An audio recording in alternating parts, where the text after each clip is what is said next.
Welcome मित्रांनो, tiger of फिजिक्सच्या चॅनलमध्ये आपला स्वागत आहे।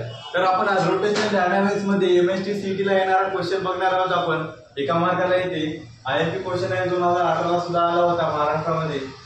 अ 500 kg car takes a round of radius 50 meter with a velocity 36 km per hour. The centripetal force is centripetal force काय आहे म्हणाल आहे।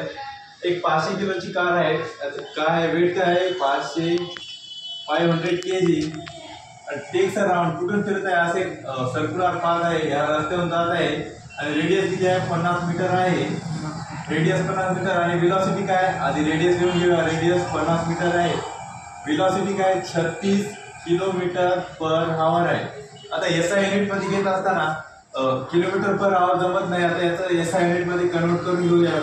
v = 36 गुणिले आता एसआय युनिट मध्ये कन्वर्ट करत असताना 5/18 गुणून घ्यायचं, काय होते 5/18 kilometer per hour kilometer meter per second मध्ये करत असताना 5/18 गुणून घ्यायचं, मग काय होते मीटर पर सेकंड। मग बोलूया आपण 18 18 दुनी 36 गुणिले 5, मग काय ते 5 दुनी 10 मीटर पर सेकंड। काय आली वेलोसिटी 10 मीटर पर सेकंड आली। आपल्याला किलोमीटर पर आवर मध्ये दिले तर मीटर पर सेकंड मध्ये आपण करून घ्यायचं। आता फॉर्म्युला काय असेल सेंट्रिपिटल फोर्सचा एफसीपी, काय एफसीपी म्हणजे centripetal force mv² upon r।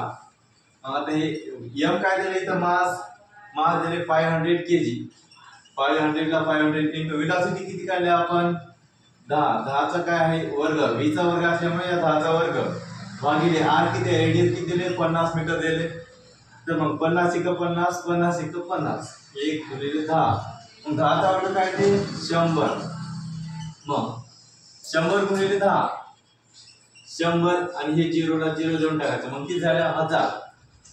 FCP किती आला 1000 न्यूटन। फोर्सचे न्यूटन काय असतील, फोर्सचा एसआय युनिट काय असतील न्यूटन।